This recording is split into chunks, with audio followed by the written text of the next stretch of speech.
en este simposio iberoamericano de fuentes de financiación de los sistemas de seguridad social. Tenemos personas conectadas desde los 22 países iberoamericanos, a las personas que se han reportado desde Portugal, España y Guinea Ecuatorial.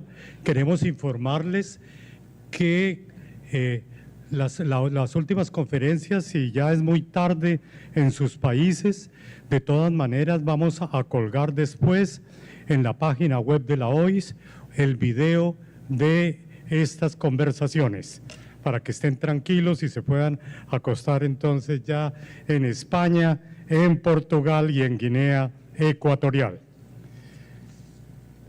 En este momento tenemos conectadas 351 personas desde los 22 países iberoamericanos.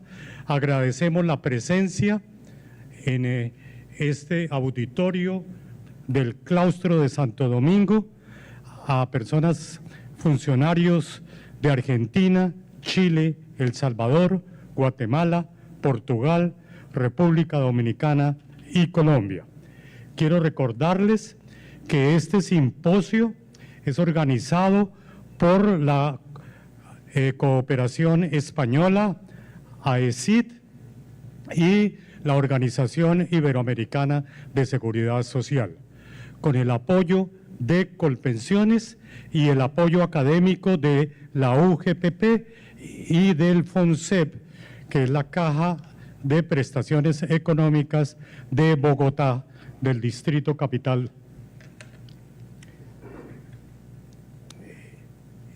En esta parte de nuestro evento, entonces, en primer lugar, vamos a escuchar la participación de la señora Nuria Hernández, del Instituto Salvadoreño de Seguridad Social. La señora Nuria Zuleima Hernández es profesional, tiene una larga trayectoria en administración pública y gestión organizacional, con más de 30 años de experiencia. Ha ocupado cargos directivos en el Instituto Salvadoreño de Seguridad Social y en el Ministerio de Hacienda del Salvador, incluyendo el subgerente de aseguramiento, recaudación y beneficios económicos, y también fue directora de recursos humanos. Tiene gran experiencia en temas relacionados con la remuneración, selección de personal, desarrollo organizacional y gestión recaudatoria, y los pagos de los beneficios en el régimen de salud del Instituto Salvadoreño de Seguridad Social. Doña Nuria Zuleima Hernández es administradora de empresas y tiene una formación gerencial y especializada en temas de servicio público. Entonces, tiene la palabra.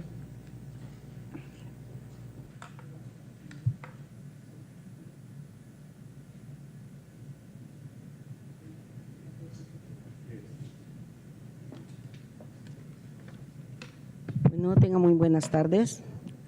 Para iniciar, quiero dar las gracias a los funcionarios, a organismos que han hecho la posibilidad de llevar a cabo este evento. Y más que un evento, le podemos llamar que es el Simposio Centroamericano Fuentes de Financiación de los Sistemas de Seguridad. Yo quiero comentarles, más que un evento, es un espacio para poder compartir, para poder fortalecer, para poder transmitir y que no se quede únicamente bajo ese nivel, sino que poder hacer propuestas de mejora cuando lleguemos a nuestros sitios de trabajo y poder ir más adelante en materia de seguridad social. Es así que como parte de nuestro país, El Salvador, sentimos una suma importancia y alto interés por la participación que se nos ha permitido en este tipo de actividades. En tal sentido, El tema o el panel del cual formamos parte es la financiación y beneficios de seguridad social dentro del esquema y de la estructura de las experiencias. Por lo que vamos a hablar, en primer lugar, el sistema contributivo de seguridad social en El Salvador, que descansa en 4 rubros de esta forma que vamos a desarrollar la ponencia: financiación, cobertura, beneficios y propuestas de mejora, así como desafíos. Ahora, veámoslo cómo está constituido el modelo contributivo al sistema de seguridad social por parte en El Salvador. Primeramente, tenemos aquí para otorgar los beneficios, para brindar los beneficios de la seguridad social en El Salvador, tanto de salud como de prestaciones económicas, llámese salud preventiva, curativa, de enfermedades crónicas, etcétera, así como las prestaciones económicas que marcan nuestro modelo. Tenemos 3 grandes vertientes bajo las cuales descansa el modelo contributivo. ¿Cuáles son? Primeramente, los aportes de los afiliados, llámese trabajadores que forman parte y están insertados en el mercado laboral, ya sea en una empresa natural o en una empresa jurídica. Segundo componente, la contribución de los empleadores, cada uno en su rubro, cada uno en sus sectores económicos. Y la tercera es la participación presupuestaria del Estado El Salvador. Dentro de estos actores financistas, los 3, tenemos variables condicionantes o tenemos un marco regulatorio para el actuar de ellos. ¿Cuál es? Tenemos un techo máximo cotizable que es de $1,000, es decir, que dentro de la gama o de la población cotizante puede ganar alguien $3,000, $4,000, pero su cotización va a ser con base a 1,000. Ese es el techo máximo cotizable que tenemos en el país. Por otra parte, hay un aporte de cotizaciones con un porcentaje del 10.5. ¿Cómo está desglosado? El 7.5 lo pagan los empleadores y el 3% los trabajadores. ¿Cuánto es el aporte anual que nos otorga el Estado para la seguridad social? 571.428.57 para la seguridad social. Es un punto muy importante también ver la cobertura que tenemos con la PEA. Tenemos el 36% de la PEA, nuestra población en El Salvador es de 6.1 millones, de lo cual tenemos 2.1 millones de la población económicamente activa. De esa población tenemos cubierto el 36%, que equivale a un promedio de 985,000 trabajadores. Veamos. ¿Por qué es importante el marco legal? Es nuestra parte de referencia donde se acentúan las bases para el accionar, para las directrices de lo que nosotros vamos a desarrollar. Bien, la Constitución de la República, y les quiero comentar, no solamente como un enunciado del marco regulatorio, sino que tenemos una filosofía dentro del país de hacerlo vivo, de darle vida y de ejercerla, de adaptarla y de ejecutar la legislatura de seguridad social.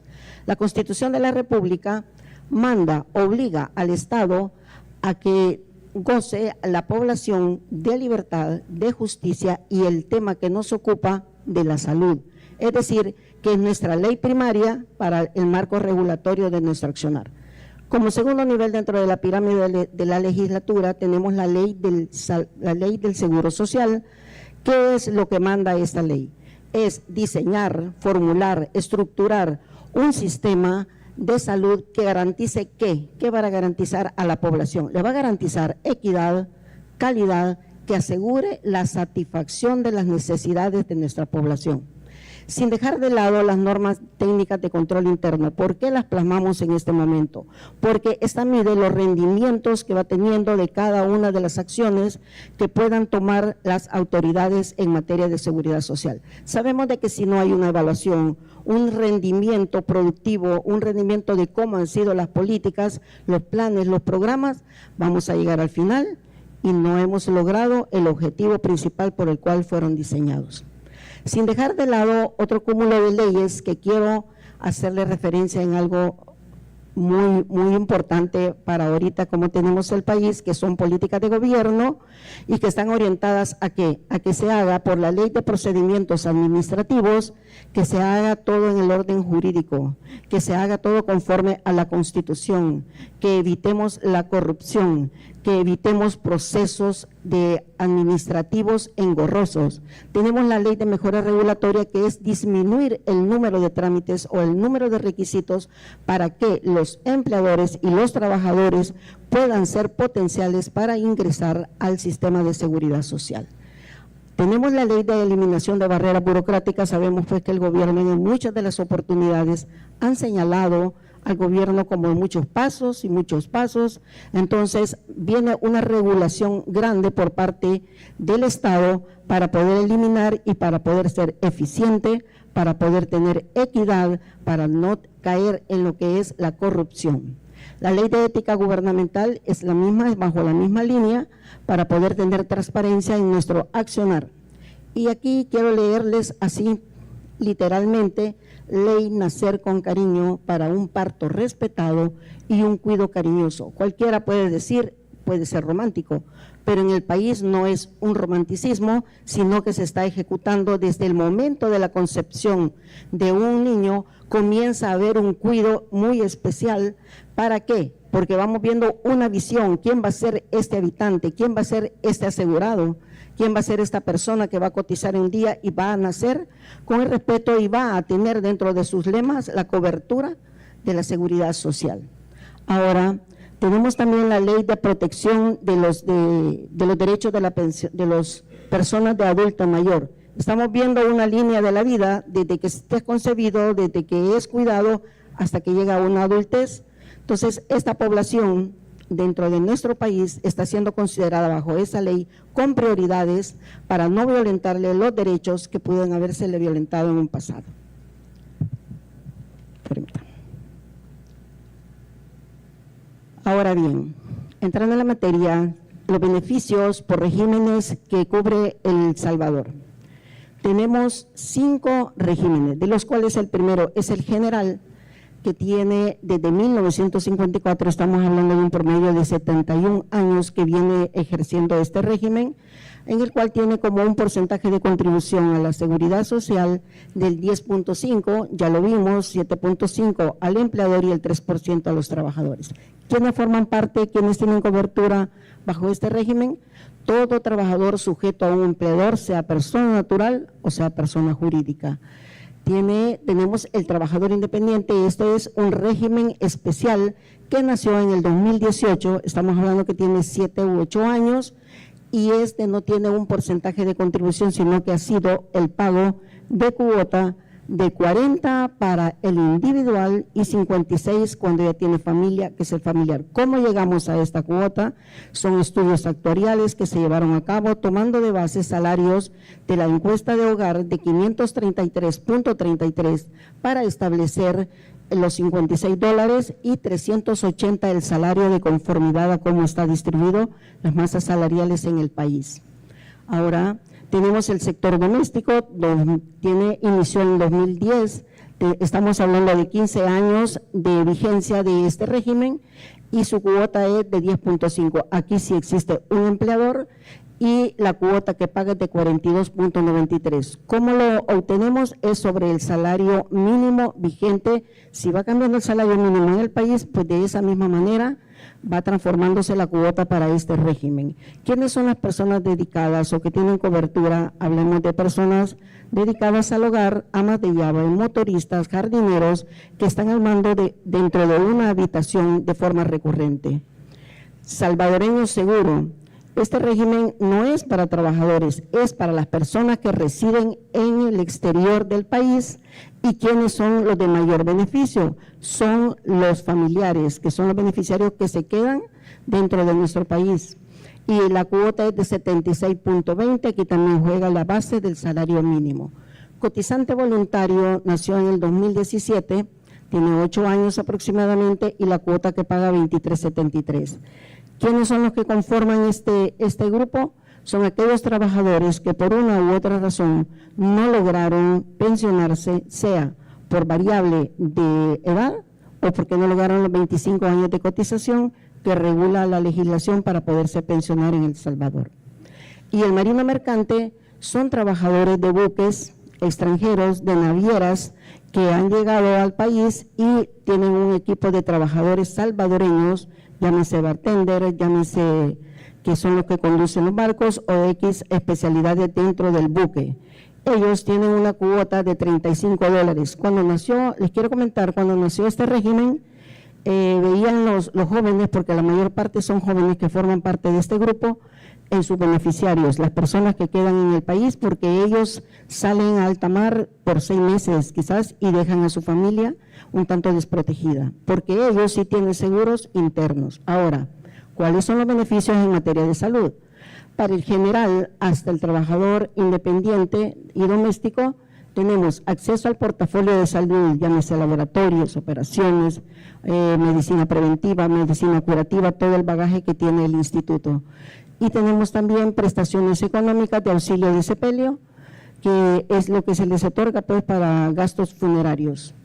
En el caso de los salvadoreños seguros y cotizante voluntario únicamente tienen acceso para sus beneficiarios, al igual que marino mercante. Bien, ¿cuántos son los números de cotizantes que tenemos en la actualidad, que está vinculado con lo de la PEA? El régimen general, en el rubro de empleadores tenemos un promedio de 37,000, el cual varía de conformidad a las aportaciones que van haciendo, y los trabajadores tenemos 993,894. El sector doméstico, como sí tiene un empleador, son 1,481, y trabajadores tenemos 1,764. Es uno de los rubros a los cuales le estamos dando mayor énfasis para una divulgación y fomentar la cobertura. Trabajadores independientes, quiero comentarles que este programa es uno de los que va con mayor auge, ¿verdad?, con 9,754. Aquí están unidas las dos modalidades a las que les mencioné. Salvadoreño seguro, tenemos 164 nada más. Aquí hubo una variable que el trabajador independiente pues también da a estos tipos de personas, y hubo un cruce en cuanto a la demanda de estos dos trámites, de estos dos regímenes. Marino mercante, tenemos 34 dentro de las navieras, cotizante voluntario son 5,902, para hacer un total de trabajadores de 1,11,512, sin dejar de lado a los pensionados que cotizan el 7.8% a la seguridad social, que solamente tienen derecho a salud, son 21,656 que el instituto recibe de las aportaciones de ellos. Las edades, este término de las edades está considerado porque tiene mucha influencia dentro de la seguridad social o dentro de lo que nosotros ofrecemos. Bien, podemos ver que el mayor rango promedio de la población está entre el 27 y 37 años. Es probable, es una edad promedio de juventud que aún no tiene pues algunos padecimientos dependiendo de los sectores de donde ellos se desempeñen. Pero llama poderosamente la atención que aunque son poco menos que la otra edad, tenemos 71,008 entre las edades de 57 a 67 años. Sabemos que esta población, dada la edad, dadas las condiciones de la población, puede tener mayor índice de enfermedades crónicas, lo cual es un alto costo más ante la seguridad social. ¿Cuáles son los beneficios económicos que tiene el modelo de seguridad social de El Salvador? Estamos con pensiones, pero únicamente de riesgos profesionales, o sea, riesgos laborales.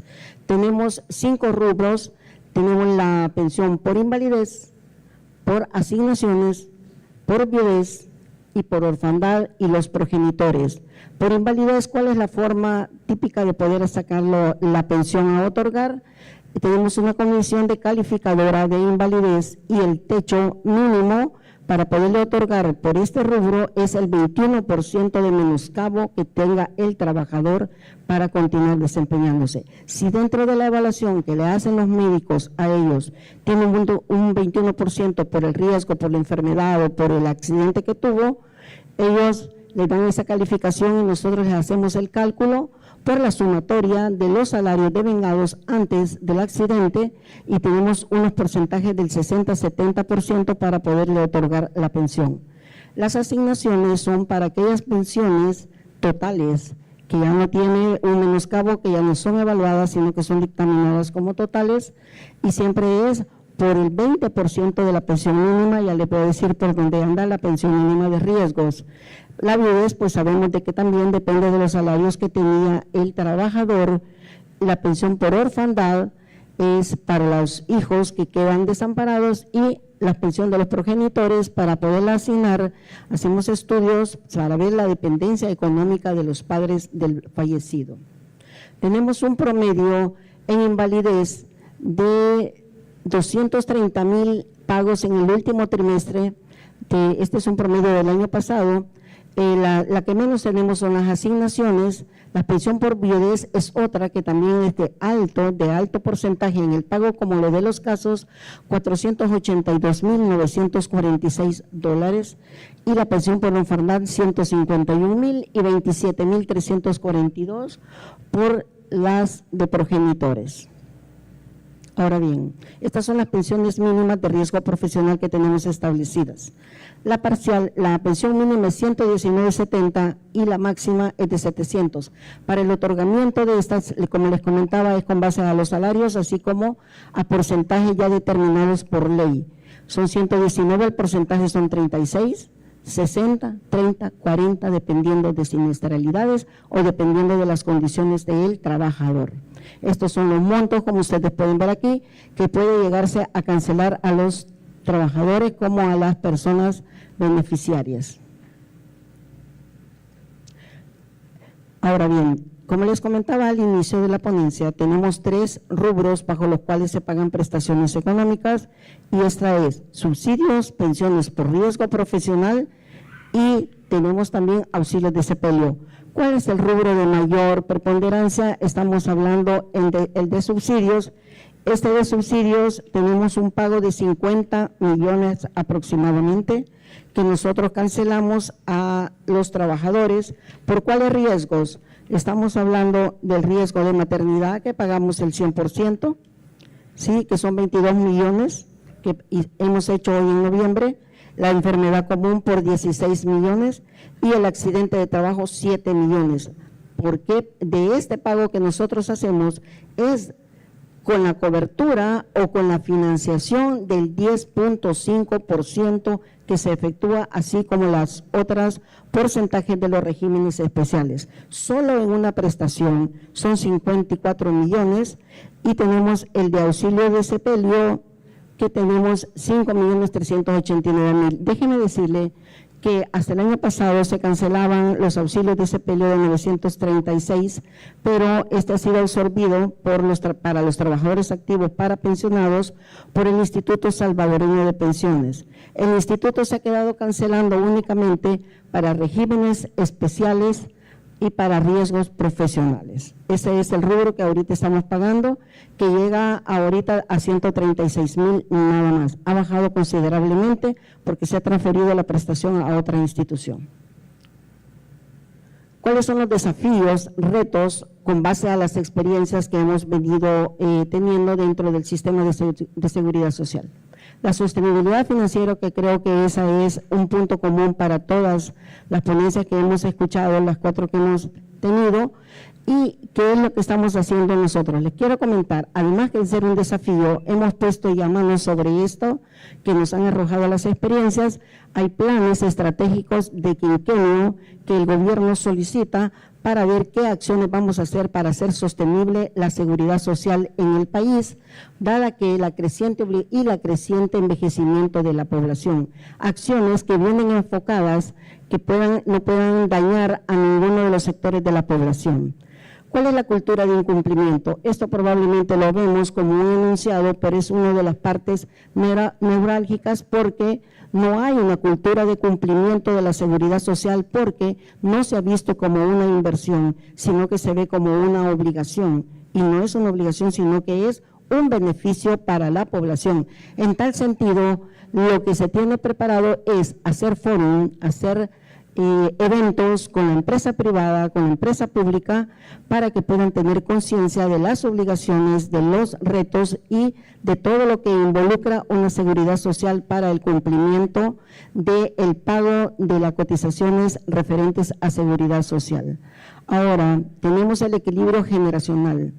Estos proyectos o acciones presentes estábamos leyendo porque tenemos un estudio de los resultados del quinquenio del 20 al 2025. Se han aperturado nuevos centros de atención de salud, se tiene equipo para el área de oncología, se tienen situaciones como para la insuficiencia renal, que son una de las enfermedades con mayor énfasis, y hemos fortalecido la parte de equipo, del equipo para la terapias también, y algo muy importante que está tomando mucho auge es para la psiquiatría, para la psicología. Tenemos dentro de, se llama Hospital Clínico Arce, tenemos un programa 24/7 para poder dar asistencia virtual a las personas.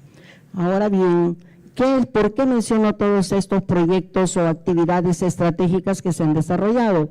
Por el hecho de que el equilibrio generacional viene dado a que los proyectos o acciones que desarrolles en el presente no vayan a interferir de manera negativa.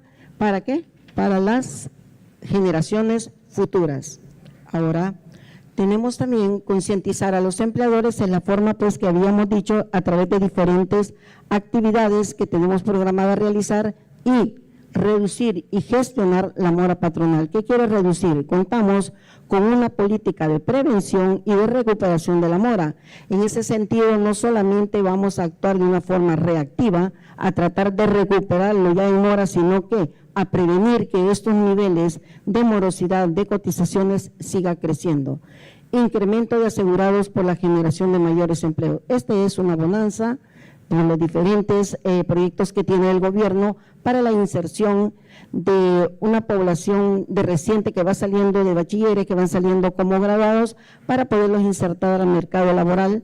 Entonces tenemos diferentes instituciones que están haciendo actividades o programas. Tenemos el INCAF, que es el Instituto de Formación para capacitar tanto empleadores como a trabajadores potenciales en la mediana y grande empresa. ¿Qué es el beneficio de este incremento de asegurados? Es un, digamos, controlado, una población controlada para que pueda formar parte de la cobertura, y va alineado con el incremento de la PEA. Elusión y evasión por parte de los empleadores. La elusión, nosotros dentro de la experiencia tenemos a través de los programas de inspección la omisión de los empleadores de presentar o cotizar salarios menores de los que están devengando realmente, y la evasión es evitar reportar a sus trabajadores. ¿Cuál es la consecuencia? Es un detrimento en las finanzas de la institución, como la desprotección de los trabajadores. Ampliación y cobertura de otros sectores vulnerables. Hemos identificado los invisibilizados. ¿Qué quiere decir? Son personas con discapacidad, no logramos llegar hasta ellos, personas de adulto mayor, son sectores que queremos, así como los del sector agrícola también, y pesqueros, que hoy hablábamos pues en un intermedio sobre los pesqueros artesanales. ¿Cuáles son los trabajadores remotos? Ellos se refieren a aquellos que trabajan en casa, con su computadora, con sus recursos, y que están invisibilizados para la seguridad social. Delivery tenemos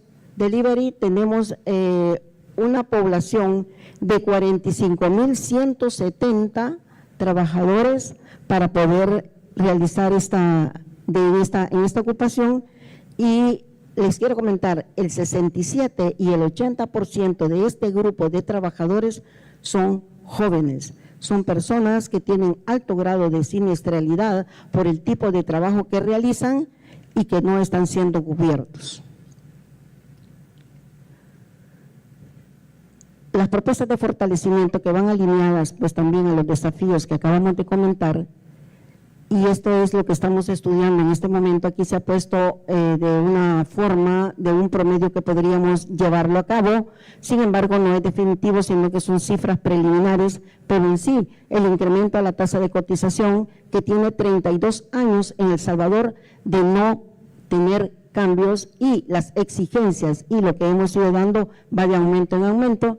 El 10.5 estábamos proyectando a un 1% de 11.5 y el 12.5 ya serían dos términos porcentuales para poder incrementar estas dos variables o estos dos ejes bajo los cuales descansa la financiación de la cobertura.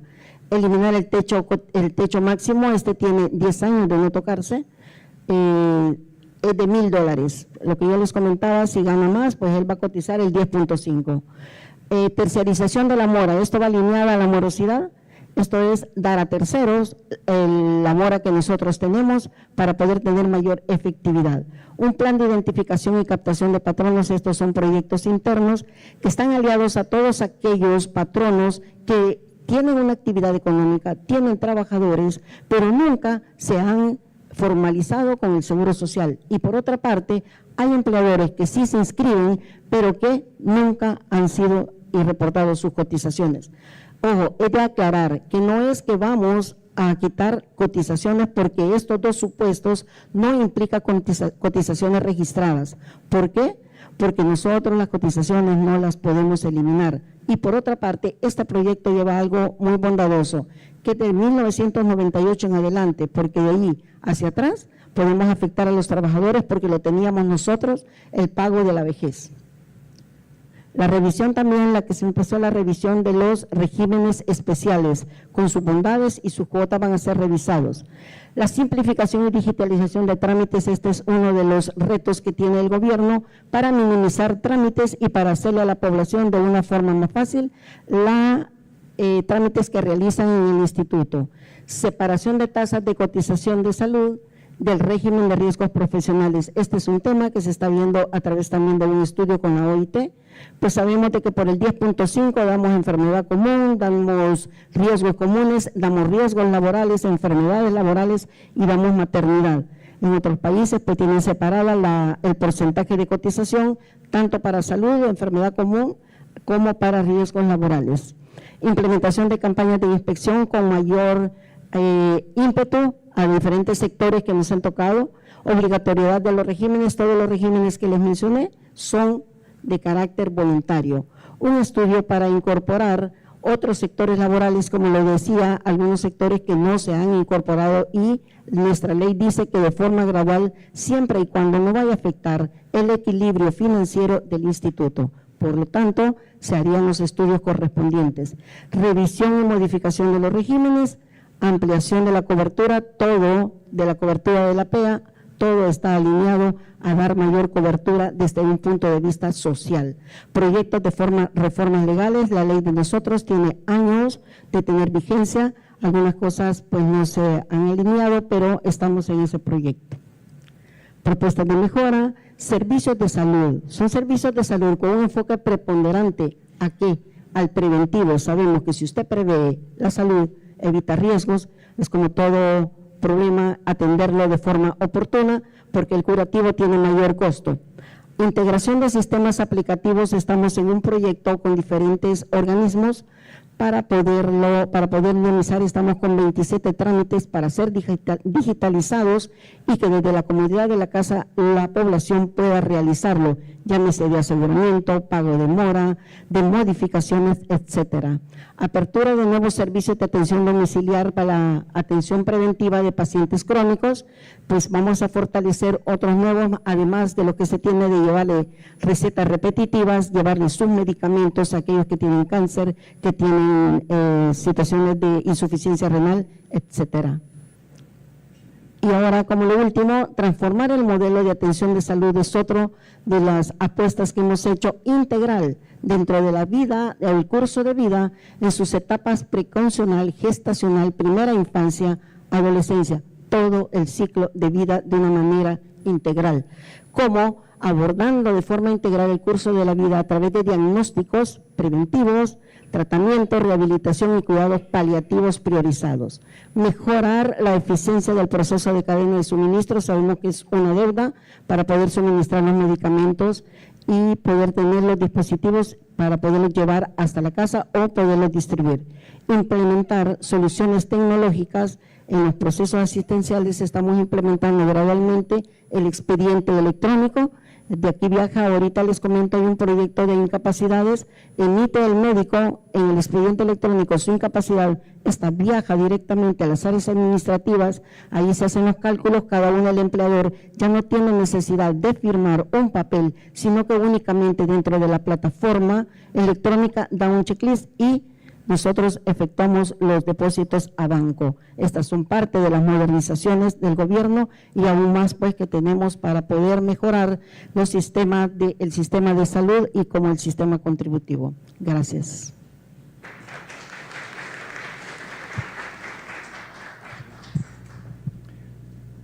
Muchísimas gracias a doña Nuria Hernández de El Salvador, quien ha compartido con nosotros algunas ideas que ya empezamos a ver algunos rasgos en común entre los diferentes países.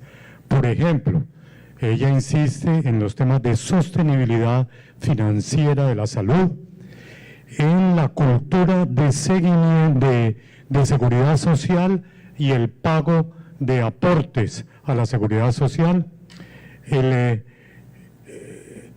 equilibrio general, concientizar a los empleadores, que también, como lo planteó esta mañana el doctor Luciano de la UGPP, es un tema de cultura de la seguridad social y que en la UGPP lo llaman la sensibilización.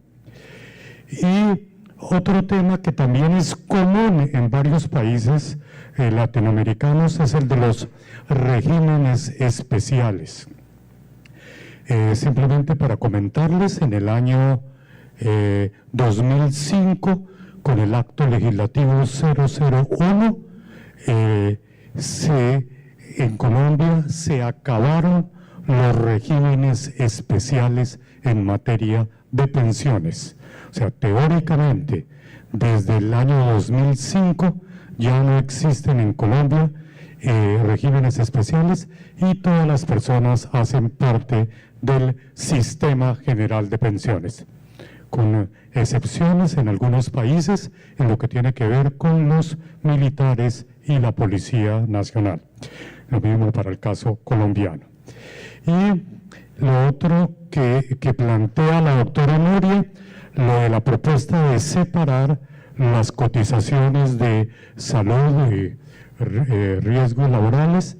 En Colombia, desde el año 93, se separaron las cotizaciones de salud, riesgos laborales y pensiones, como nos lo planteó esta mañana el doctor Luciano, que precisamente esa es la de las labores de la UGPP, velar porque el ingreso base de cotización, o sea, el sueldo sobre el cual se cotiza a salud, a pensiones y a riesgos laborales, sea exactamente el mismo, para que no haya desequilibrio en el sistema. Bueno, a continuación, entonces, vamos a escuchar a el doctor José Pedro Bustos. Él es abogado, máster en Dirección y Gestión de los Sistemas de Seguridad Social, de los máster que tiene la OIS en convenio con la Universidad Alcalá de Henares, ya en algunos casos de más de 27 promociones. El señor José Pedro Bustos es el director del Centro de Acción Regional para el Cono Sur de la Organización Iberoamericana de Seguridad Social. Y nos va a hablar sobre el financiamiento de la salud en la República Argentina. José Pedro tiene la palabra.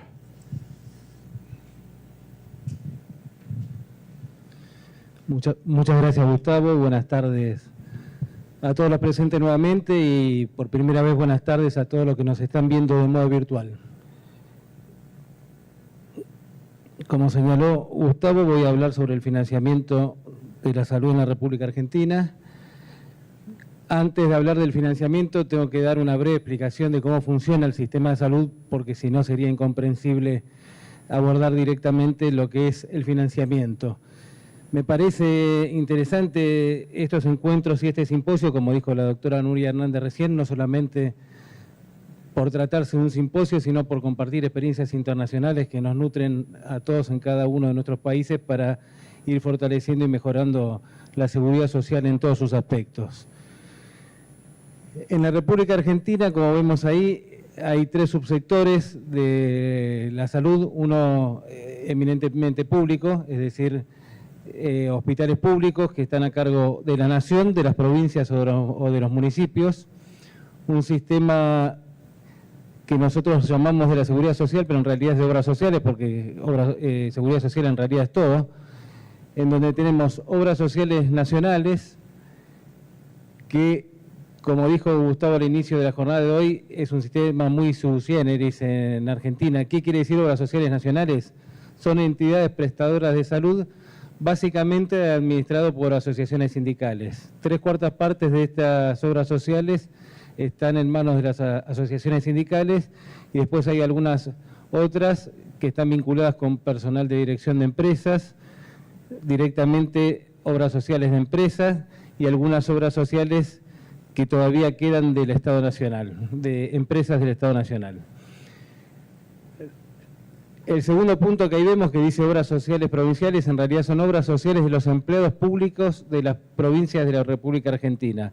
En Argentina tenemos 23 provincias y la Ciudad Autónoma de Buenos Aires, que no es jurídicamente una provincia, pero está constituida como tal, tiene las mismas obligaciones y los mismos derechos que todas las provincias. Así que tenemos 24 obras sociales de empleados públicos de provincia. Después tenemos el Instituto Nacional de Servicios Sociales para Jubilados y Pensionados, conocido como PAMI, que, como bien dice el nombre, le brinda servicios a los pensionados de la República Argentina, que tiene más o menos 5 millones de beneficiarios. Después hay una obra social de las Fuerzas Armadas. Hasta hace pocos años, hace 3 o 4 años, cada una de las 3 fuerzas, la del Ejército, la Armada y la Fuerza Aérea, tenía una obra social propia, se unificaron en una sola de las 3 Fuerzas Armadas. Después cada universidad nacional, no privada, pero sí cada universidad nacional tiene derecho a tener su propia obra social. Hoy en Argentina hay 57 universidades nacionales y hay 21 obras sociales de obras sociales, es decir, no todas las obras sociales no todas las universidades tienen obras sociales. Y finalmente el Poder Judicial y el Poder Legislativo tienen una obra social propia. Como ven, es muy fragmentado el sistema, no se interrelacionan entre sí cada uno de estos subsectores, lo cual hace más cara la prestación por un lado y segundo más inequitativa. No toda la población tiene acceso a la misma cobertura de salud. La explicación de por qué las obras sociales están subdivididas en tantos subregímenes es muy brevemente la siguiente. Empiezo de abajo para arriba. La del Poder Judicial y la del Legislativo, como la autoridad de contralor de las obras sociales es un organismo dependiente del Poder Ejecutivo, sostienen que no pueden depender otros poderes de una autoridad distinta al Legislativo o al Poder Judicial. Rápidamente creo que esta objeción se rebatiría con el argumento de que en realidad se trata de prestación de salud, no de facultad de los jueces de dictar sentencias o de los congresales de dictar leyes.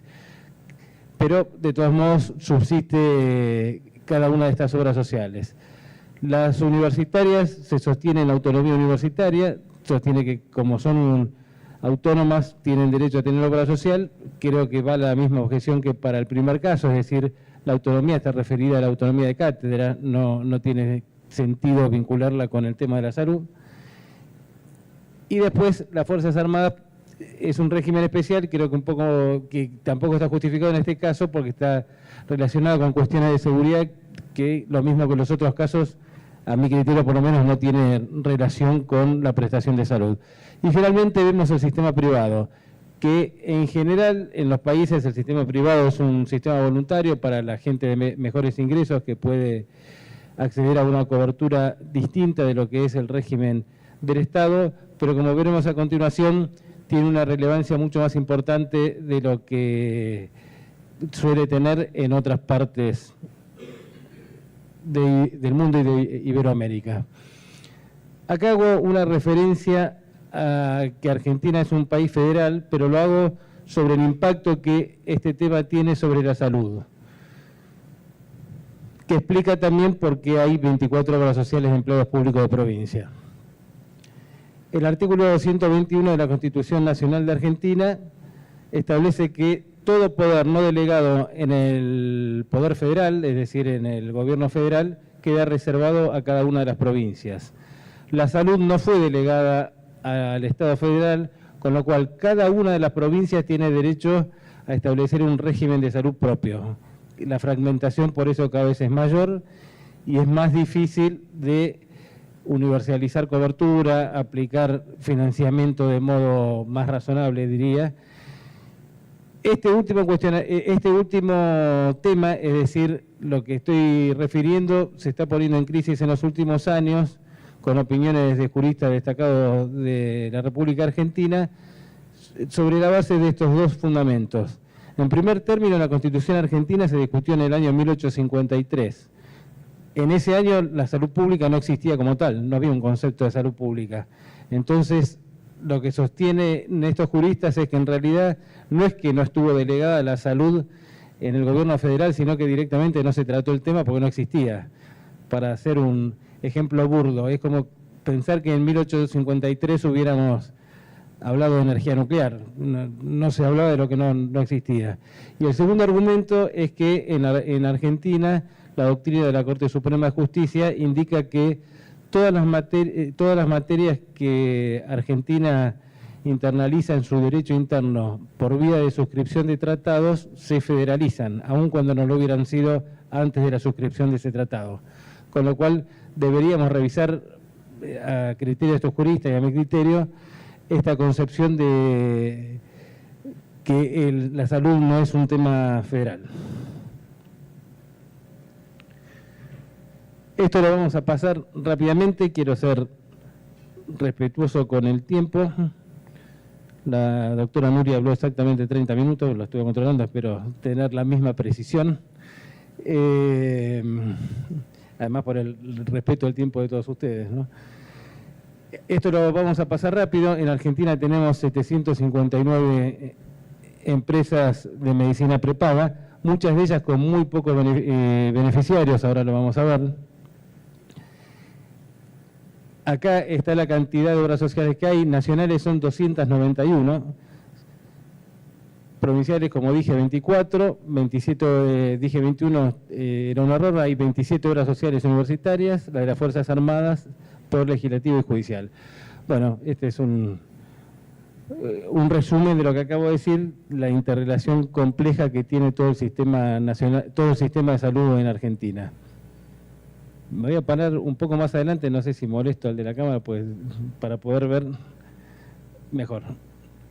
En realidad me gusta moverme, pero si me muevo en lo que sería al camerama, así que me voy a dar quieto acá. Bueno, y acá empiezan a aparecer algunos datos vinculados con el gasto de Argentina en materia de salud. Como vemos al final, el 11.25 del PBI es lo que gastamos nosotros en salud, que eso creo que es un indicador, no implica que esté bien o mal, a veces con menos recursos se aplica mejor y a veces con más recursos se aplica peor, pero bueno, eso es lo que se gasta. Bueno, como vemos, como estaba todo tan regionalizado y dividido en jurisdicciones, la atribución del Ministerio de Salud de la Nación es menor, porque como dije, está a cargo de las provincias también la conducción de cada uno de sus subsistemas de salud. Esto sumado a que en el año 1992, en una época de gran descentralización de la economía en Argentina, era una economía, como suele pasar en Argentina y en muchos de nuestros países, con déficits muy abultados permanentemente y con el fin de tratar de solventar esos déficits o de sacárselos encima, como de hecho ocurrió, tanto las escuelas públicas como los hospitales públicos fueron trasladados a la administración de las provincias, con el fin de sacarse el costo que ello tiene. Esto lo que produjo es que al no administrar el Ministerio de Salud, los hospitales públicos pierden poder de rectoría y de gobernanza evidentemente sobre la salud. Hoy hay algunos hospitales, pocos, que se mantienen en el ámbito nacional, pero prácticamente todos están en el ámbito de cada una de las provincias. ¿Qué hace de hecho entonces el Ministerio de Salud? Coordina algunos programas. Ahora vamos a ver uno que también lo revisaremos rápidamente, que es el programa Remediar, que otorga medicamentos a la población de toda la República Argentina. Hay algunos programas vinculados también con la atención de las discapacidades nacionales, pero son muy precisos y pocos los programas que administra el Ministerio de Salud de la Nación.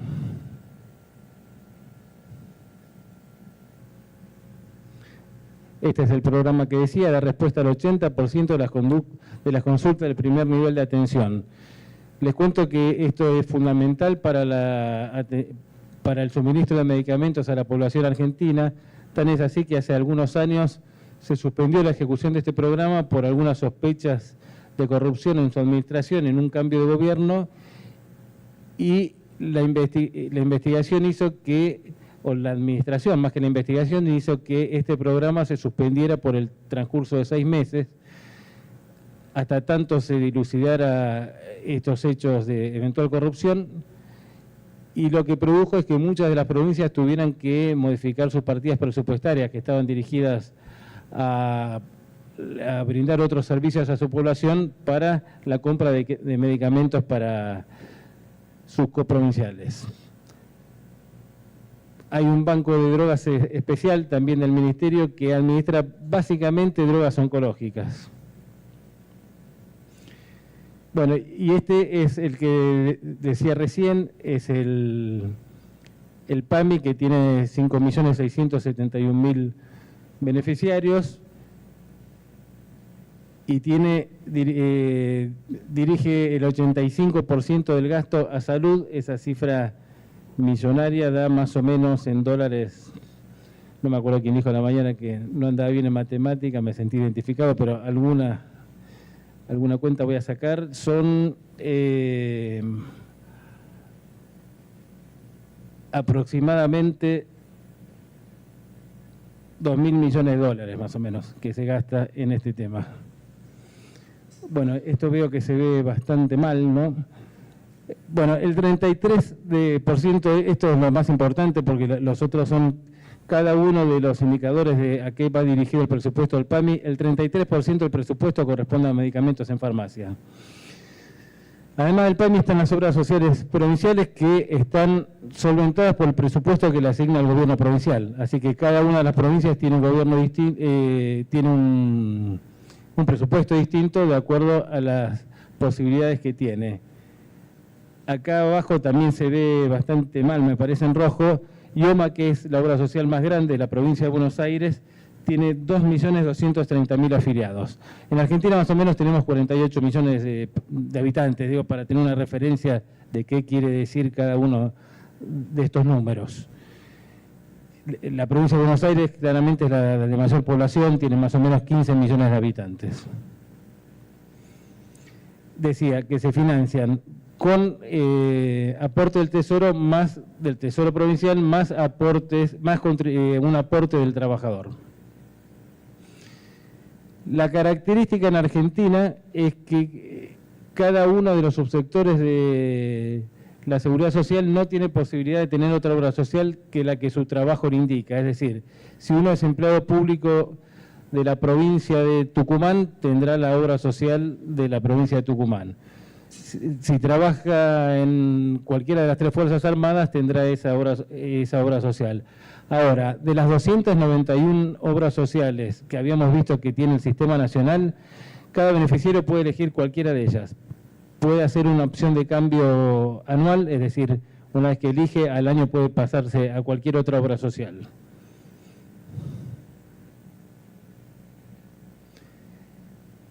Y acá vemos cómo se financia llegamos, después de esta breve descripción de cómo funciona el sistema de salud en Argentina, cómo se financia las obras sociales nacionales.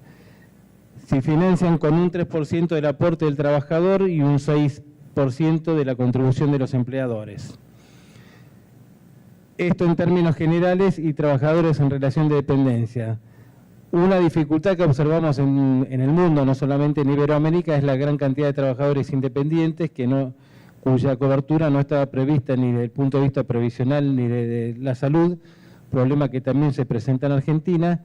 Y en Argentina se estableció en el año 2001 un sistema que se llama monotributo. Monotributo le da, acceden al monotributo a aquellos trabajadores independientes de ingresos no muy altos. Los más altos son responsables inscriptos, están por afuera del monotributo.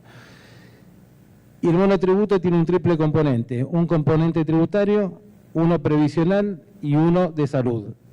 El de salud es de 19.239 pesos, que el dólar está en 1.500 pesos, con lo cual eso es un poco más de $10. Imagínense que con esa suma es casi imposible poder brindar salud.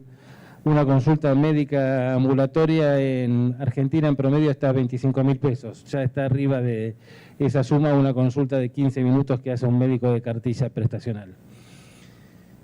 Y en este momento se está discutiendo en Argentina una reforma laboral en donde, entre otras cuestiones, lo que impondría, espero que no en esta parte, es una baja de la contribución del 6 al 5% de la contribución patronal, con lo cual se desfinanciaría el Fondo Solidario, que ya está bastante exhausto, en un 10% de lo que recauda actualmente.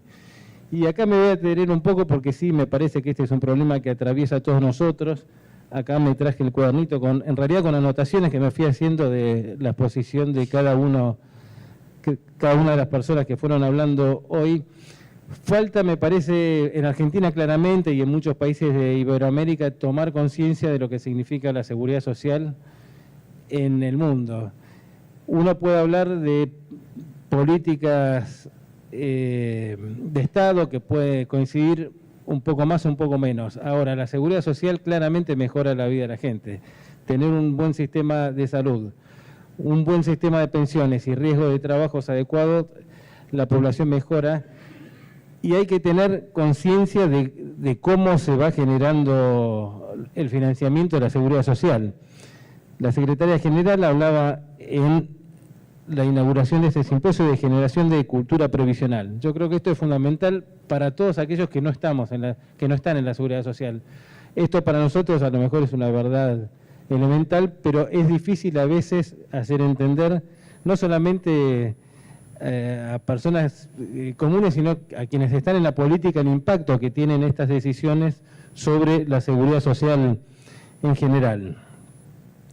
Hablaba también Nuno Vélez sobre la sensibilización, confianza, son palabras que creo que son esenciales como para poder entender las consecuencias perniciosas que esto trae. La reforma laboral propuesta no da explicación de por qué se bajaría la contribución. Tuvimos una experiencia en 1994 en Argentina de una baja del 6 al 5 con el fundamento de generar empleo. Iba aumentando la tasa de desempleo en Argentina en ese momento, entonces se le bajó un punto a la contribución patronal con el fin de mejorar la recaudación.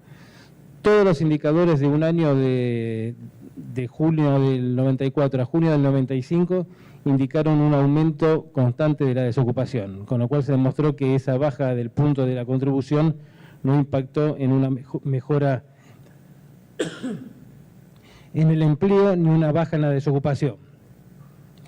Con lo cual me parece que hay que ser muy prudente y cuidadoso con estas medidas. Después de ese fracaso se volvió a aumentar la contribución al 6% que actualmente está. Por otro lado, en Argentina se está discutiendo también una reforma provisional, no se está discutiendo pero está en agenda, una reforma tributaria y una previsional. En las conversaciones que tuvimos con autoridades del gobierno sugerimos que se trataran las tres reformas de modo integral. porque no son parcelas estancas dentro de un Estado, sino que cada una de estas reformas va a impactar en la otra. Es decir, si una reforma hace una reforma previsional, tiene que ver tributariamente cómo se financia, tiene que analizar también condiciones laborales, entonces me parece que debería analizarse las tres cuestiones juntas. Por ahora se elevó en el día de ayer, si no recuerdo mal, la propuesta esta de reforma laboral a la que estoy haciendo referencia.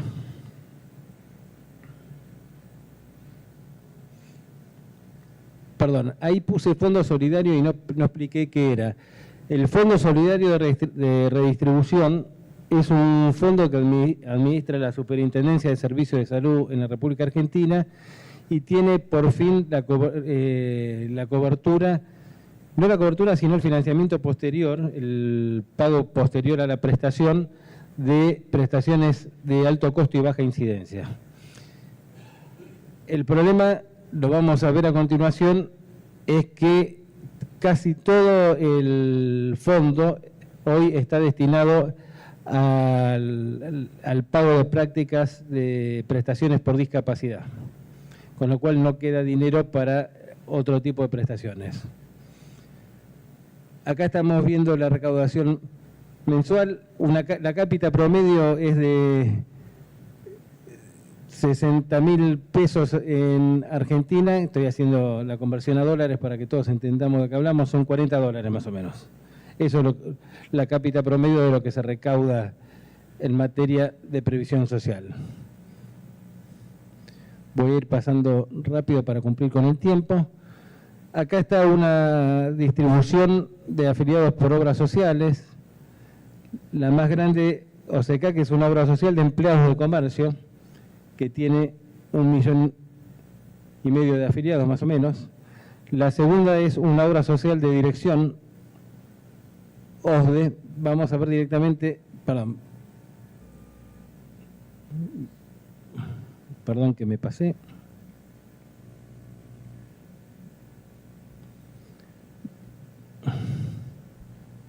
Bueno.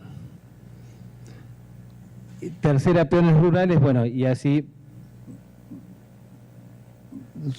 sucesivamente. Esta es un síntesis más o menos de lo que vengo hablando.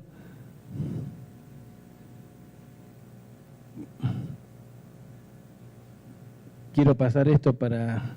Bueno, acá quiero parar en esto, porque acá sí está el financiamiento, el impacto del financiamiento. Ahí dice integración. ¿Qué es el sistema de integración? Un sistema creado por decreto en el año 2016, en el cual el Fondo Solidario tiene que hacerse cargo de el pago de todas las prestaciones por discapacidad que establezca el nomenclador nacional.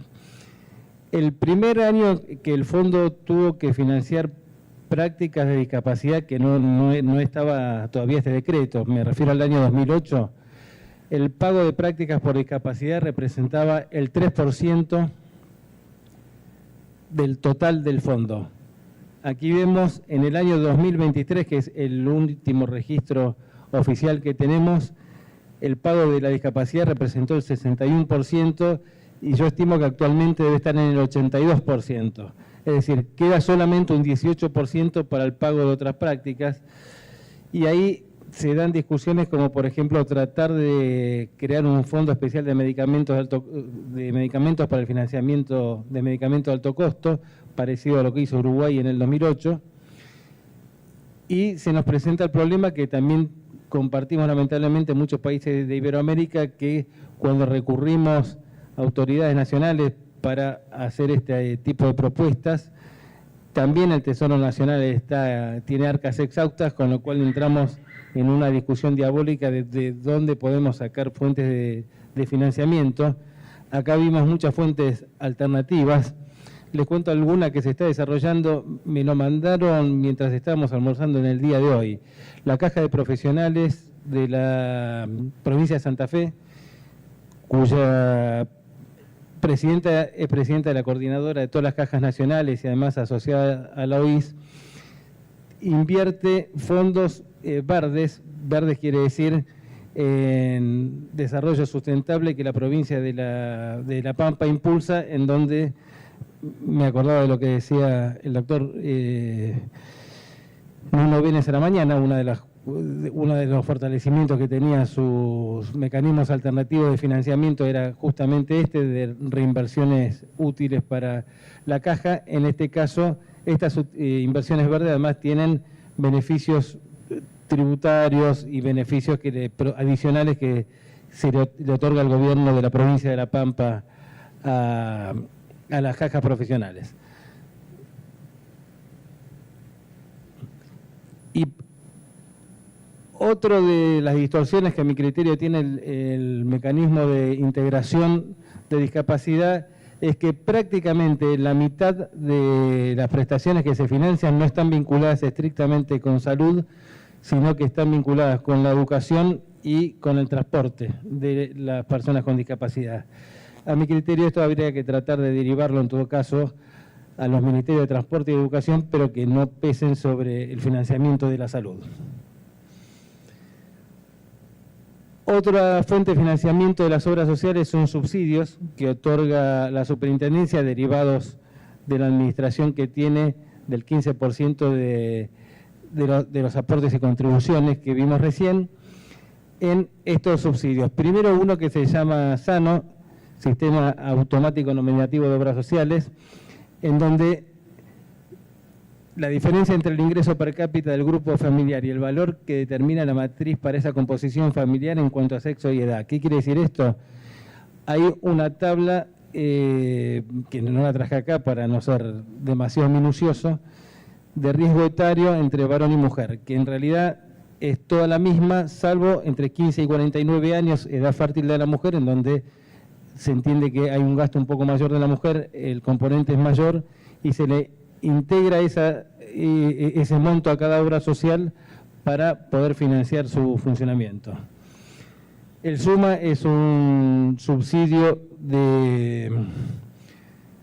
único de mitigación de asimetrías, es decir, aquellos beneficiarios, aquellas obras sociales que tienen un promedio de cápita menor que otras, se le compensa parte de esa diferencia con el SUMA.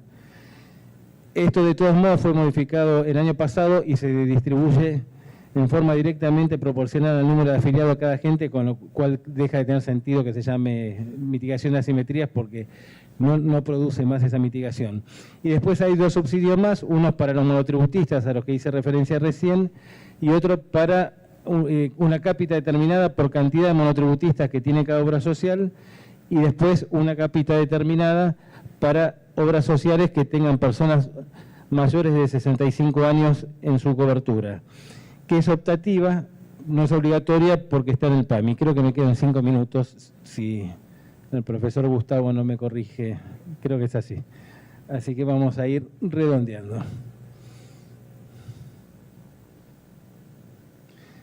Acá está el problema que tenemos también, que está la cápita de la recaudación va bajando en Argentina y el costo de brindar la canasta de prestaciones va subiendo. Ese monto, 69.300, era al 30 de junio. Acaba de terminar un estudio, acaba de terminar literalmente el jueves pasado, es hace 2 jueves que hace la Fundación ISalud con Prosanity, una empresa, en donde se habría subido ese monto de costo. PMO es Programa Médico Obligatorio, es canasta mínima de prestaciones, para que se entienda qué quiere decir PMO. Actualmente estaría más o menos en 78.000 pesos. Descentralización del sistema, bueno, en este momento el gobierno está impulsando la descentralización del sistema por los mismos motivos que ocurrió en el 90 y que ocurre frecuentemente en Argentina, que es por las dificultades financieras que tiene. Entonces se está tratando de derivar aún los programas a los que hice referencia hace un rato, que está gestionando el gobierno federal en cada una de las provincias, con el fin de mantener el equilibrio fiscal, que, bueno, supongo que lo deben haber muchos de ustedes oído, que es la meta principal que tiene el gobierno de Milei en estos momentos, e incrementar la eficiencia de la prestación de servicios sanitarios a lo largo y ancho del territorio. Por eso se hacen estas dos propuestas del Gobierno Nacional. Primero, descentralizar, como decía recién, la administración de los programas en cada provincia. La desventaja es que es muy diferente la situación de las provincias. No todas las provincias tienen la misma situación y algunas tienen administraciones que están más quebradas aún que la del gobierno nacional. Y segundo, están tratando de fomentar compras conjuntas. Yo creo que esta es una buena idea, con el fin de disminuir costos, sobre todo de medicamentos o prestaciones de alto valor, entre cada uno de los subsistemas de salud. Bueno, me queda solo esta pregunta: si es viable el financiamiento de la salud basado en una fuente de financiamiento contributiva exclusiva. Claramente no, y estamos todos en estos encuentros que estamos desarrollando. Tuvimos hace un mes también aquí en esta misma casa discutiendo exactamente sobre este tema, y creo que, bueno, a mí me parece que varias de las personas que estuvimos compartiendo este encuentro nos llevamos varias cosas útiles como para poder ir aplicando en cada uno de nuestros países. Estoy viendo todo lo que me copié esta mañana cada uno de ustedes, a ver si vale la pena hacer alguna referencia más, pero no, termino acá con media hora exacta. Muchas gracias a todos.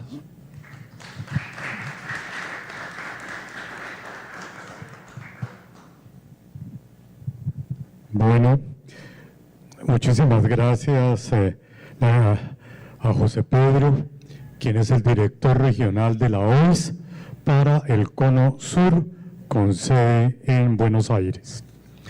En este momento tenemos 422 personas conectadas. Oyendo a José Pedro, pienso que mis compatriotas todos están pensando que efectivamente los problemas son los mismos desde el norte hasta el sur, y fundamentalmente en estos temas que tienen que ver con la salud. Creo que el doctor Luciano, el doctor Cortés, aunque su tema central no es la salud, pero varios de la problemática que fue planteada por José Pedro, creo que también existe en Colombia. Entonces, creo que la reflexión es la misma que nos estamos haciendo todos los presentes. Bueno, para cerrar entonces este simposio en el día de hoy, vamos a tener la presentación del señor Félix Joel Almonte. Él es subdirector de la Dirección General de Jubilaciones y Pensiones a cargo del Estado de República Dominicana.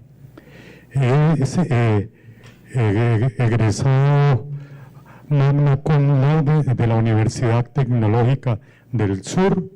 Tiene un posgrado en Dirección Pública de Barna Management School.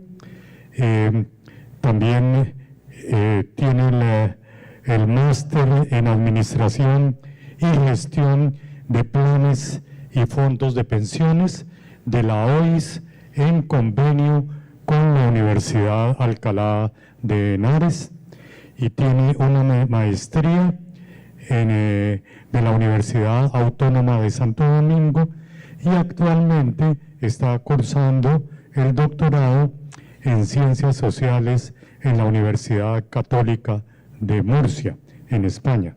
Y actualmente, pues como ya lo dije, es el subdirector de la Dirección General de Jubilaciones y Pensiones a cargo del Estado Dominicano. Bueno, entonces, don Félix Joel tiene la palabra.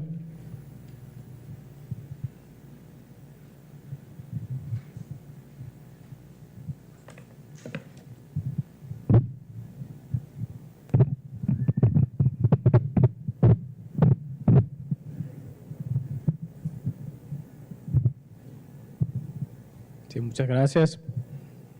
Buenas tardes a los presentes y también a las personas que nos están viendo a través de los canales alternativos.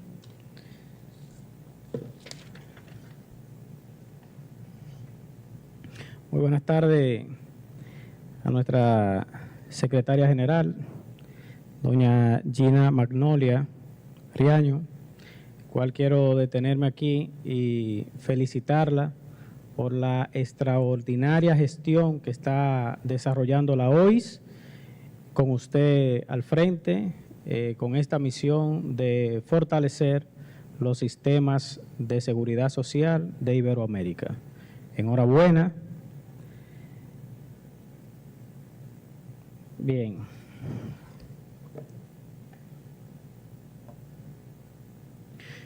Gracias por la invitación que nos hicieran a este simposio. Quiero saludar al Manuel Pedro, en ese sentido, por invitarnos a participar en este simposio iberoamericano de fuentes de financiación de los sistemas de seguridad social.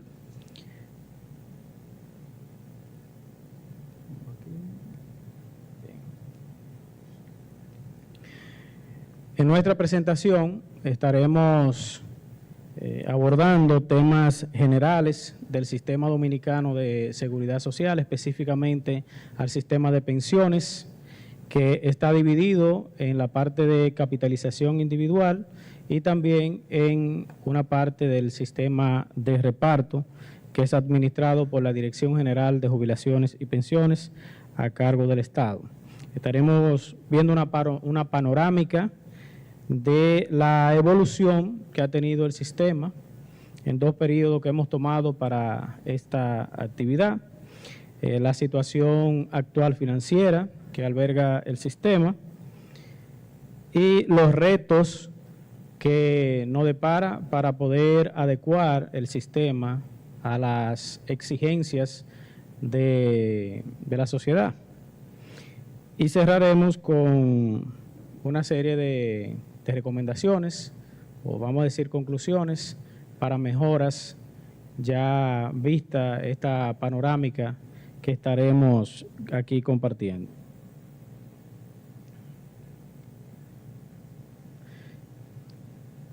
Entonces, el sistema tiene su base en la Constitución de 2024, que es donde se establece que todo dominicano y dominicana pues tienen derecho a la seguridad social. Esto está secundado, vamos a decir, por el convenio multilateral que nos permite a los dominicanos y dominicanas pues, poder migrar laboralmente a otros países y poder conservar los derechos que hemos generado en alguno de los 2 sistemas, sea de los subsistemas, sea de capitalización individual o también sistema de reparto, y viceversa también a otros ciudadanos de países que hayan suscrito este convenio iberoamericano de seguridad social, pues también puedan homologar esos derechos con los tiempos que puedan tener laboralmente en nuestro país.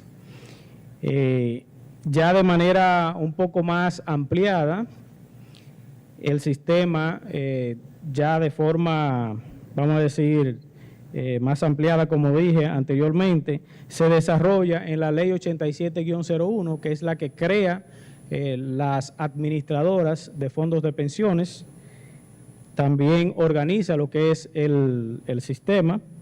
Anteriormente teníamos la Ley 1896 de Seguros Sociales, que podríamos decir para los jóvenes que pudieran estar observándonos y mirándonos ahora por streaming, que la 1896, comparándola si fueran teléfonos, estaríamos hablando de un teléfono análogo, a la 87-01, que sería un teléfono ya, un smartphone, un teléfono, un sistema que admite mejoras continuas, de manera que en la medida que se vienen identificando algunas oportunidades de mejora del sistema, hay un órgano que está constituido por la representación tripartita, tanto del Estado como los empleados y empleadores, donde se evacúan las resoluciones que vienen a adecuar en el camino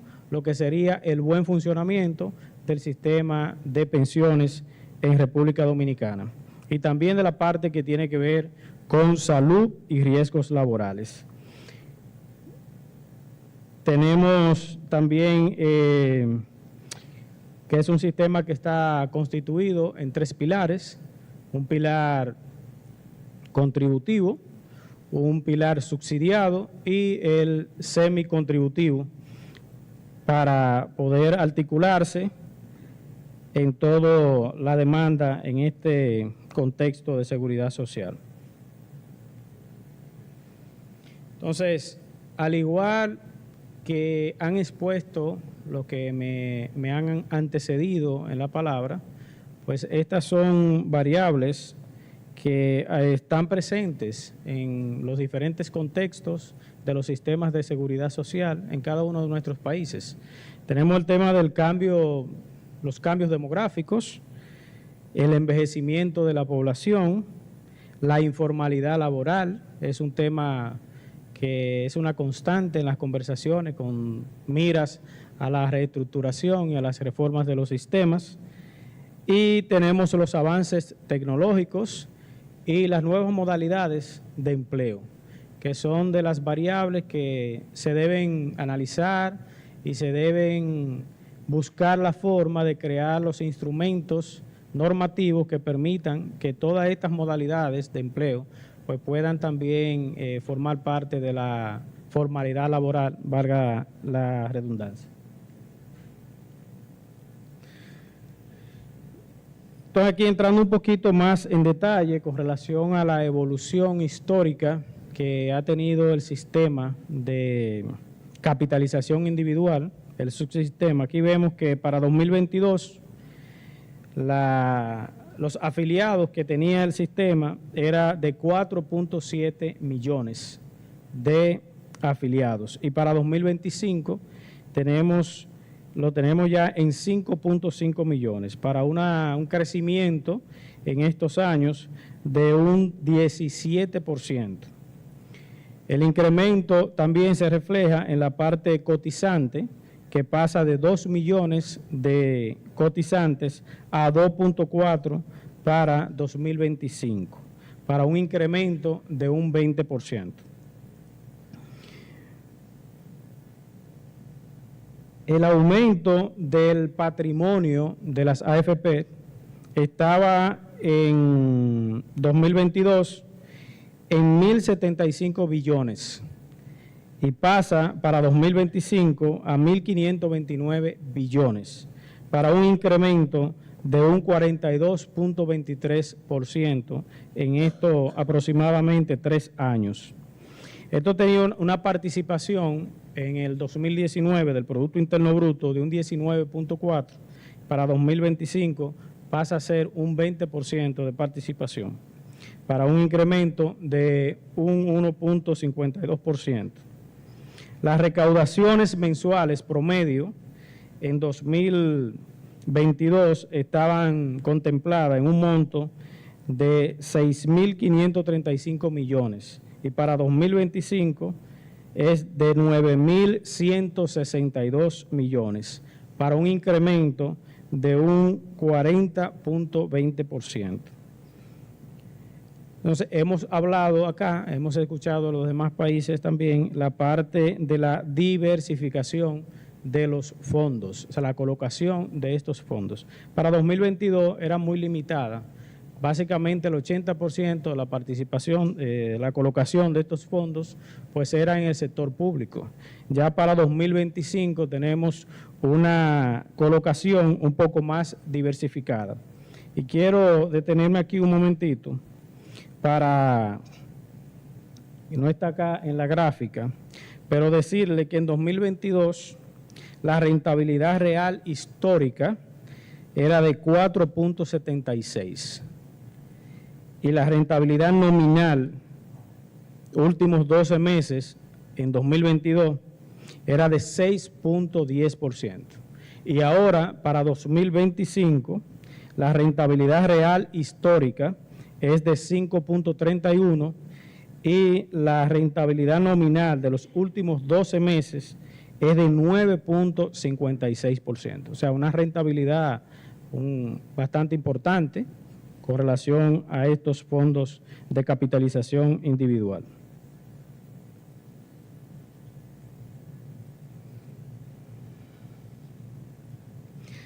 ¿cuáles son los beneficios que ha venido otorgando? Tengo que destacar acá que el sistema de seguridad social de República Dominicana es relativamente joven, porque se constituye en 2001 con la promulgación de la ley, pero entra en funcionamiento en 2003. O sea que ahora es que están entrando, ya vamos a decir, los pensionados, los primeros personas que se están pensionando, que están recibiendo los beneficios del sistema. En este sentido, ¿cuáles son los servicios que se han venido otorgando? Están las pensiones por vejez y sobrevivencia, pagos de ingreso tardío, aquellas personas que quedaron en el sistema de seguridad social, pero ya llegaron a una edad de jubilación y no reunieron la cantidad de cotizaciones reglamentarias por la ley, entonces se le eroga en un solo pago esas aportaciones más los rendimientos que hayan acumulado. Entonces, en mejoras en el tiempo que se ha venido produciendo en este subsistema, están fruto de las evacuaciones normativas que ha venido haciendo el Consejo, pues está la simplificación de los trámites, ya que, como decía nuestra secretaria hace un momento, a veces las mismas normativas de la administradora de fondos de pensiones pues ponen la traba para que las cosas no se viabilicen con cierta facilidad, y para eso el Consejo pues ha evacuado una serie de normativas que ayuda a que esto sea un poco más simple y más dinámico. Entonces, retos presentes y futuros en este subsistema de capitalización individual de la República Dominicana está la baja densidad de las cotizaciones. Tenemos que mejorar el % de aportaciones para fines de pensión en República Dominicana. Tenemos buenos rendimientos, pero las aportaciones son muy bajas, lo que nos proyecta, nos dirige a una tasa de reemplazo muy desigual con relación a los últimos salarios. La diversificación de la inversión, como ya hablamos, que no solamente se circunscriba a ser inversiones locales, sino que también podamos verlo, como los casos de acá, de Colombia, de colocación de esos en fondos internacionales, de manera que no pongamos los huevos, como dicen, en una sola canasta, sino que podamos diversificar estas colocaciones. Inclusión de los trabajadores independientes, ese tercer pilar, que el semicontributivo, donde fungiría el Estado como, vamos a decir, como en el papel de empleador, pues se deben crear los instrumentos normativos que puedan permitir que estos profesionales independientes puedan también formar parte de la seguridad social. Entonces, en esta parte de la situación financiera que ya hemos visto del sistema de capitalización individual, tenemos que hay un patrimonio con un crecimiento importante de más de un 50% de lo que las personas ahora tienen en su fondo de capitalización individual corresponden a los rendimientos acumulados. El recaudo es constante y va en aumento.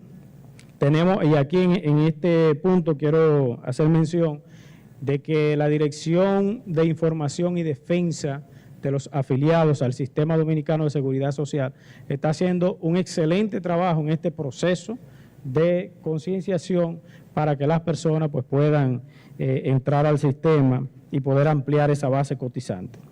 Rentabilidad real anual positiva y una ampliación de instrumentos de inversión que ya se ha venido ejecutando. Entonces, aquí vamos a entrar, a darle un poquito rapidito para quedarnos dentro del tiempo. En esta parte,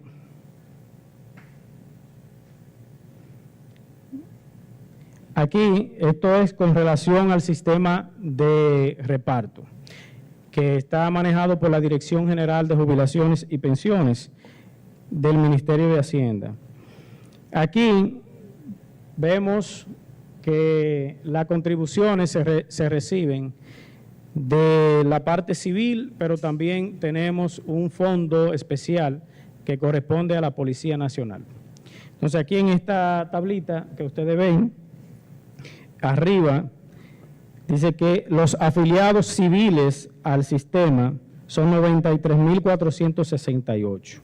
Y aquí vemos la distribución por sexo, pero también de ellos, cuántos son cotizantes. Cotizantes, 23.896. Entonces, la mayor parte de ellos no son cotizantes. Cuando vemos la otra tablita, la de la Policía Nacional, vemos que los cotizantes son 65.016, donde el 70% de estos son cotizantes. Pero vamos a ver algo un poquito más interesante aquí en la próxima tablita, que aunque son mayores en cantidad de aportes en unidad, la Policía Nacional, pero en cantidad de monto aportado, son inferiores al sistema de reparto civil.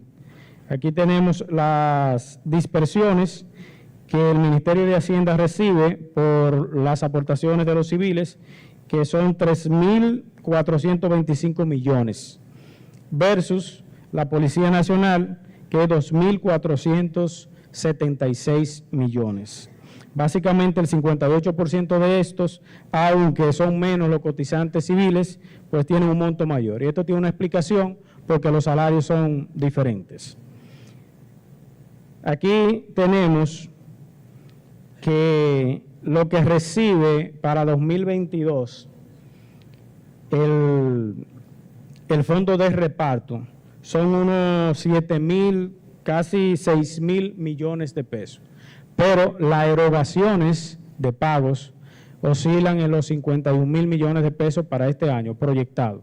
Es decir, que aproximadamente lo que se está recibiendo de aportaciones de los afiliados al sistema de reparto, tanto policía como civiles, representan aproximadamente un 10%.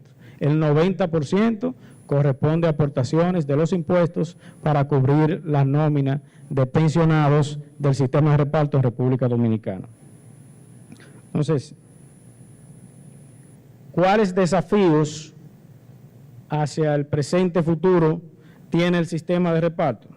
Bueno, como han manifestado aquí, lo que me han antecedido, la sostenibilidad financiera. Es imperativo que podamos identificar fuentes de financiamiento que puedan viabilizar estos pagos, porque a largo plazo, pues obviamente vamos a tener un problema de insostenibilidad para poder pagar las pensiones, dado a que la cantidad de cotizantes activos cada día más son mayores por número de pensión. Para pagar una pensión cada vez más necesitamos más aportes, más cotizantes en este sentido.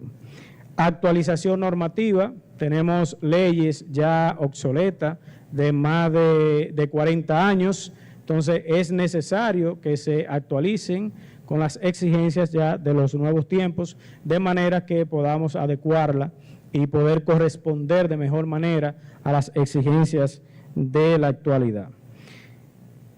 Fortalecimiento de la transparencia, esto no es por algo en particular. El sistema de reparto de la República Dominicana, tengo que destacarlo acá, que año tras año, por lo menos en esta gestión que ya tenemos 5 años, todos los años ha sido reconocida por el nivel de transparencia con la cual hemos estado operando. En este mismo año, señora Gina, hemos recibido la medalla de plata como calidad en la gestión pública, emitida por el Ministerio de Administración Pública. O sea que la seguridad social en manos de esta gestión, al frente de la Dirección General de Jubilaciones y Pensiones, va por buen camino en lo que se refiere a transparencia y a las mejoras de los procesos. Entonces, en sentido general, nos estamos dirigiendo a es una realidad. Cuando surge la ley 87-01 que crea las administradoras de fondos de pensiones, se proyectaba que el sistema de reparto iba a desaparecer, pero no ha sido así, porque tanto las prestaciones que tienen que ver con las pensiones solidarias, como también otros planes, se han heredado y hemos tenido que engrosar básicamente la cartera, vamos a decir, la cantidad de pensionados de la Dirección General de Jubilaciones y Pensiones. Ya para concluir, estas son las 5 recomendaciones que queremos dejar. República Dominicana avanza en la sostenibilidad previsional, con buenos rendimientos en las colocaciones de los fondos de pensiones. Los retos exigen, como decía la secretaria, un pacto social, pero este pacto social debe estar acompañado de una educación a la ciudadanía. Y esta educación, para que podamos avanzar, no simplemente mirarlo al presente, sino que debemos conseguir en el futuro a corto plazo, debe iniciar por la educación. O sea, el sistema de seguridad social, somos de opinión que tiene que formar parte del currículum educativo, de manera que los ciudadanos, los niños, puedan ir conociendo el sistema de seguridad social desde la primaria, secundaria, para cuando se integren ya puedan saber de la importancia que es permanecer, estar en un sistema de seguridad social. Las reformas deben ser equilibradas y desde la equidad poder dirigirnos hacia la igualdad. Y por último, estas 2 recomendaciones, que no debemos ceder y debemos incorporar los avances tecnológicos para poder hacer que los sistemas de seguridad social puedan ser más dinámicos. Hemos escuchado hoy la experiencia de Colombia, pero también podemos citar la experiencia de España con relación a la creación de una gerencia informática que viabiliza todos los procesos y ayuda de manera importante en la predictibilidad de las necesidades de las personas que forman parte de los sistemas de seguridad social. Entonces, un reto importante, ya no podemos estar generando o estableciendo servicios de manera genérica. Ya los servicios en el ambiente de seguridad social tienen que ser particularizados a las necesidades de los diferentes segmentos sociales. No podemos, debemos tener servicios que sean dinámicos, que puedan adaptarse y no simplemente por un tema de inclusión, porque no necesariamente hay que tener una discapacidad para recibir un trato diferenciado, sino que la sociedad que componen, que son objeto de estos sistemas de seguridad social, albergan particularidades que deben de ser correspondidas en su justa dimensión. Muchísimas gracias, espero que nuestra presentación pues le pueda dejar una buena experiencia.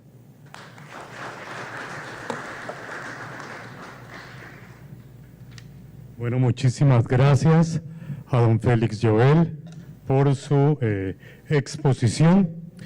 De esta manera, entonces, damos por terminado el simposio por el día de hoy.